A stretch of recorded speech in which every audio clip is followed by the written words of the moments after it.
There is something about being at home. At least for me, there is. I love being in my own space, surrounded by my own stuff. Nothing feels as safe as my home.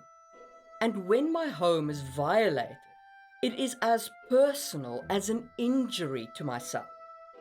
And that is a sentiment often shared by many people.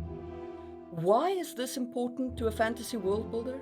Well, because your people, fish, fowl, mammal, or otherwise, probably live in a home, and you can tell a lot about a culture by checking out the houses which your people live in. So, when you're world building your culture, you should probably pay attention to hearth and home and what they look like, an area often overlooked by fantasy world building. And that's what I want to talk about today. Welcome to another episode of Just in Time Worlds with your host, Marie Mullaney. Today's video is part of a series. I'll be talking about physical homes through history and what they say about the cultures they existed in, and hence what using them as a home in your world says about the cultures in your world. My next video in this series will be about magic in the home and thresholds and lintels and fantastical creatures that inhabit the home. So if you're interested in that, make sure you hit the subscribe button and ring the notification bell so that you know when that video comes up. If you want early access to that video, you can become a channel member right here on YouTube. That video has already been up for members of my channel of the rank of wood and higher. So if you want to get my videos as I make them and get access to them immediately on YouTube, go ahead and join the channel. Payment is handled through the YouTube platform, so while my prices are in euros, you do pay in your local currency and all of it runs through YouTube. Okay, enough of that. Let's get cracking with homes in fantasy. Before we hit historical homes and what they mean, we should talk about why homes are that important. From the dawn of human existence, homes have been our refuge, our stronghold against the unpredictable elements of the outside world. Early humans gathered in caves, seeking shelter from the elements, lurking predators, and other tribes of humanoids. Since the earliest days of civilization, the primary role of the home was to offer protection from natural threats, a basic function that still remains paramount. But beyond bricks and alarms and walls, homes are sanctuary. Our safe havens are as much about emotional and psychological comfort as they are about physical protection.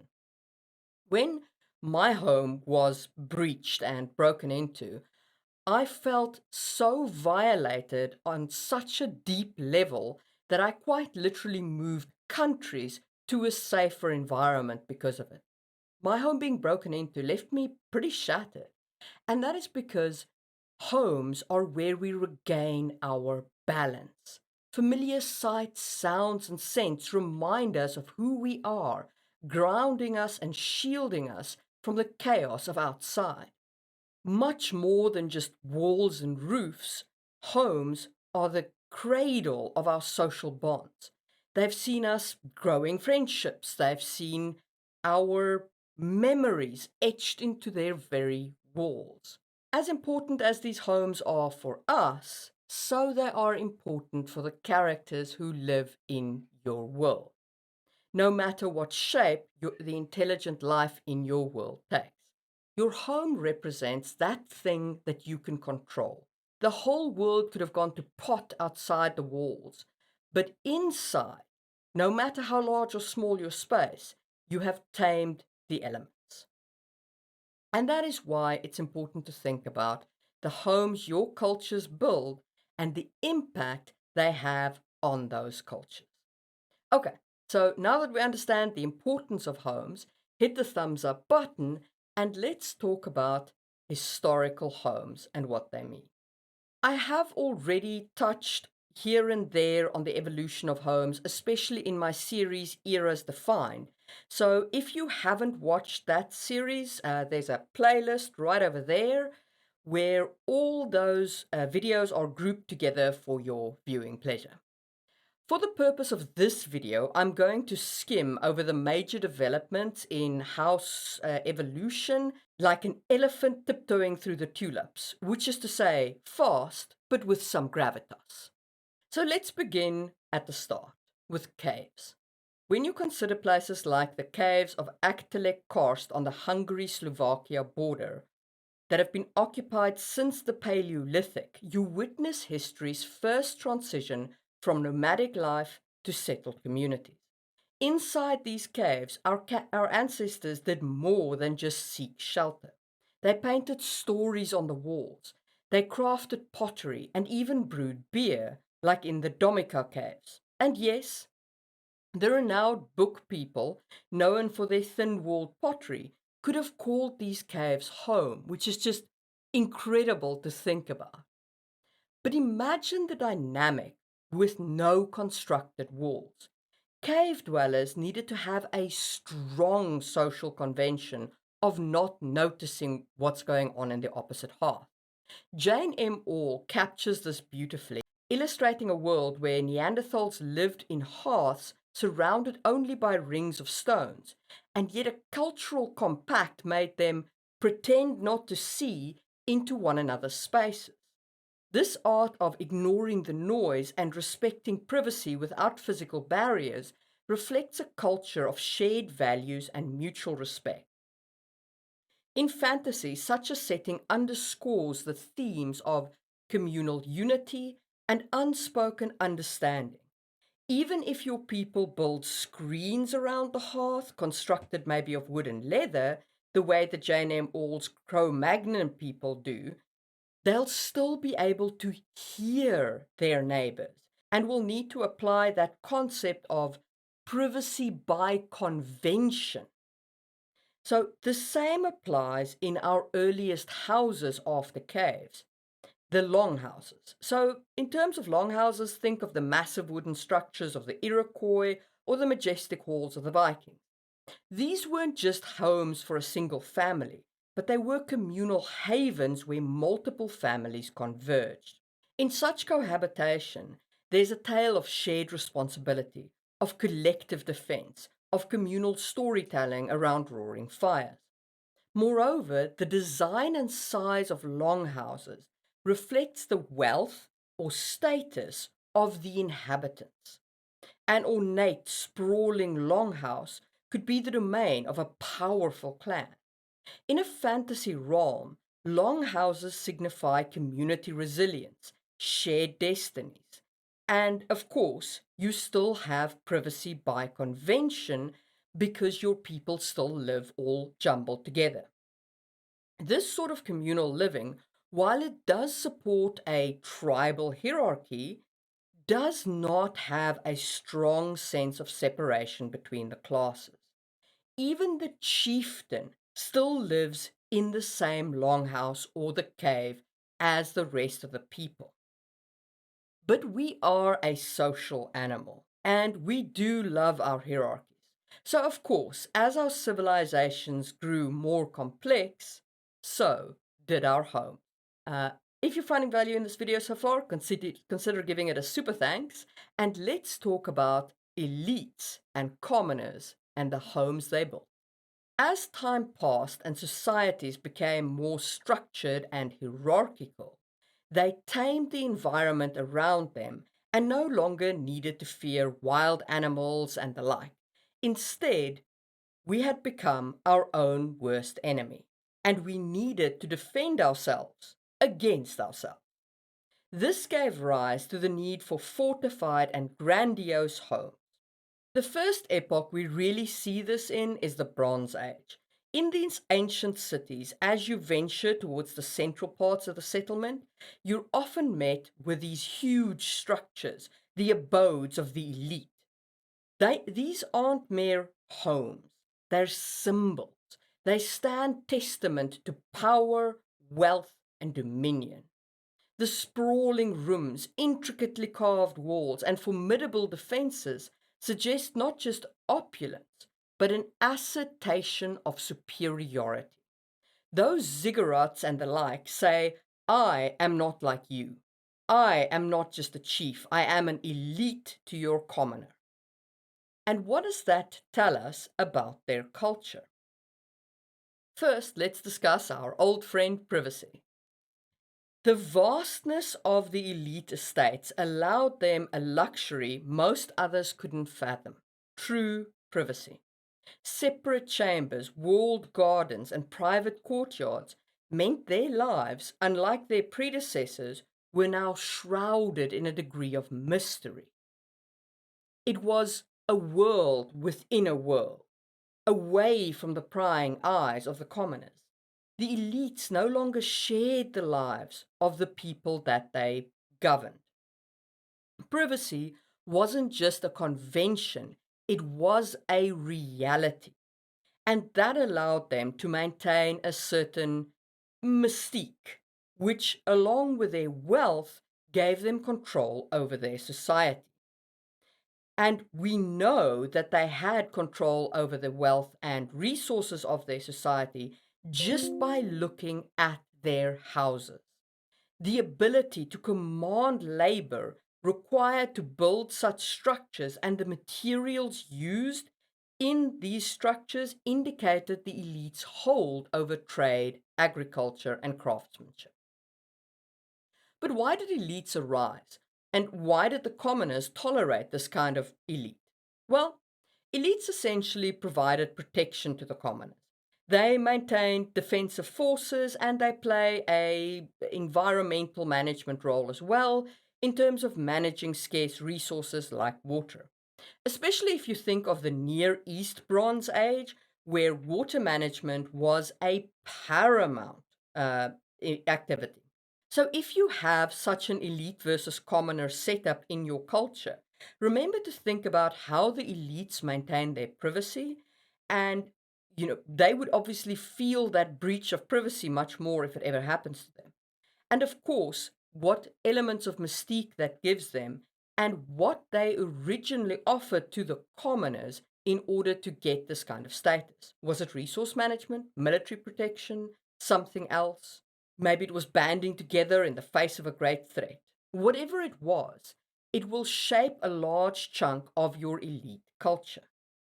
But your commoner culture in this kind of dual structure can also vary. So let's talk about their homes. Commoner homes were constructed using local materials and often organized around shared spaces or courtyards. These homes narrate a very different tale. While the elites enjoyed their privacy, the commoners thrived in close knit communities. Homes often shared walls, and life spilled into common areas, fostering bonds of shared existence. These kinds of homes led to what I call multi generational family homes, which existed in both cities to a certain extent and very much so in the peasants in the countryside. From the fertile valleys of the Nile to the vast expanses of China, the family wasn't just an essential unit, it was the core of the society, the beating heart that gave life to communities and dynasties. This reverence for family was reflected in the way that homes were structured. In many of these homes, it was commonplace for 3 or even 4 generations to cohabit. And this wasn't a matter of economy, although pooling resources was undoubtedly an advantage. It was also about an integrated support system, a weave of relationships and responsibility that ensured the well being of every family member. So, what cultural elements do come to the fore in these kinds of multi generational home? The first is shared responsibility. The idea of many hands making light work was embodied in these households. Tasks from farming to house maintenance to childcare was efficiently distributed by age, skill, and even preference. Even in terms of city living, where, say, a family of bakers would live above their bakery or behind their bakery or something like that, you would have the people who work as bakers, the people who look after the kids, the people who go clean, keep the house clean, etc. And these were all part of your multi-generational working environment. And this kind of family setup, of course, gives you economic stability. When the harvest is bountiful, the surplus was shared. And in the years when the crops failed and trade was slow, combined resources and efforts ensured no one went hungry. It is the earliest kind of form of insurance. And of course, in this kind of multi generational home, you have strong elder care. Elders weren't relegated to the fringes of society. They remained in the heart of the home, revered for their wisdom, and they still contributed to the home by caring for the younger family members. Their stories, experiences, and advice played an integral role in the family's decision. And this contributed to cultural transmission, which is perhaps the most invaluable benefit. This passing down of wisdom and traditions through songs, stories, rituals, and crafts weren't just taught by the elders, they were lived every day in such a multi generational home. In a way, these multi generational homes were like living libraries, with each member a book, a story, a lesson. It wasn't just about the shared space, it was about the shared lives, the interconnected fates, and the collective growth of the family unit. And just to tie this back to privacy, as we spoke about in communal living, you shared your life only with your family. So you were less required to turn a blind eye or pretend deafness because you're not looking into your direct neighbor's hearth, you're talking about your family. Have you lived in a multi generational home beyond childhood? What was your experience in such a home? But eventually, the multi generational homes did give way, and they gave way to the modern concept of the nuclear family. So, if you're enjoying this episode, hit the thumbs up button and let's talk about modern homes.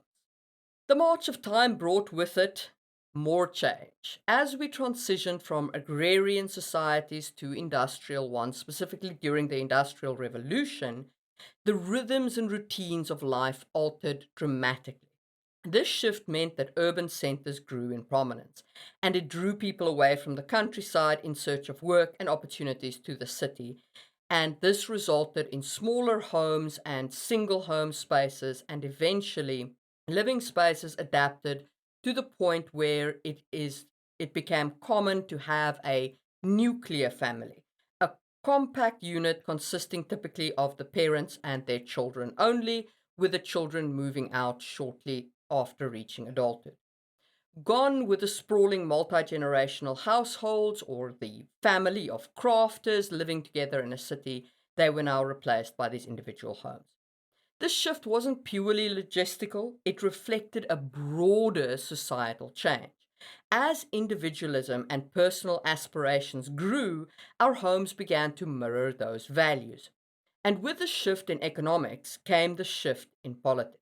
Nobles weren't the rich people anymore. In fact, a lot of nobles lost their heads and lands. Instead, business people became the rich people. They became the elites. And the trend of homes, not just as shelters, but as undeniable symbols of success, really took off.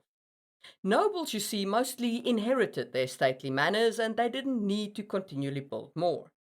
But the wealthy people born from the Industrial Revolution, that was a whole new ballgame. The era of opulence brought with it houses that were less about function and much more about flaunting. The Gilded Age in the United States offers a perfect window into this transformation. If you look at the Vanderbilt family as an example, you can see this very clearly. Their legacy isn't just tied to their vast wealth and industries, it's also etched into the mansions they left behind. The Biltmore estate in North Carolina, often dubbed America's largest home, is a prime example. It has 250 rooms. The house wasn't just a residence, it was a testament to the might and affluence of the Vanderbilt name. And such houses were absolutely statements. They were a declaration of, we are the elite now. Around the world, from the sprawling palaces of Europe to the majestic havels of India, the idea was the same. Homes had become canvases which the wealthy painted their success. And this growth of homes as status symbol of the nuclear family success had a staggering impact on society. The bigger and grander the house, the more successful one was deemed to be. And because we are social animals that do enjoy our status, so this translated into a relentless pursuit of bigger and better houses, often at the expense of genuine connections and community. And it became something endemic into the middle classes and the commoners, people like us. Basically, owning a home turned into a life goal. Owning a big home meant you had made it, you were successful. And changing the way your society looks at homes in this way changes your society at an incredibly deep and fundamental level. In this kind of society, people will often overinvest in a home, driving up the prices of houses ever higher. And I mean, this is something we can see in our society today. So, if you have a culture where the nuclear family unit, rather than the multi generational one, exists, your people's status is probably shown, and your people's status is shown off by the size of their home. I'd consider having that kind of culture where one is judged by your house and everyone is striving to climb the homeowner's ladder and is pushing that kind of concept of the home not just as a place where you live, not as a place of safety, but as a place of status. Throughout history, homes have not just been mere structures of shelter, they are a reflection of the societies that built them. From the communal sanctity of caves to the grandiose statements of the Gilded Age, the evolution of the home sheds light on our changing values, priorities, and relationships. In a fantasy world, as you craft worlds and cultures, that understanding can add depth and nuance to your narrative. By considering the homes your characters inhabit, you get a glimpse into their aspirations, into the very fabric of their society. And that glimpse can be shown to your reader just by showing the space they inhabit. Whether it's the warm embrace of a multi generational dwelling or the imposing edifices of the elite, homes ground our stories in the familiar while opening the doors to the fantastical. So when you're building your cultures, don't forget to add the appropriate home. And those are my thoughts on homes for fantasy worlds. Do check out my merch store on Spring as you exit the building. But before you do leave, maybe check out my video on undersea homes and baths. It really does help the channel. If you click on these end videos, it tells YouTube that my videos are liked. So I'd really do appreciate it. And I'm just hanging around to give you a second to click on that video.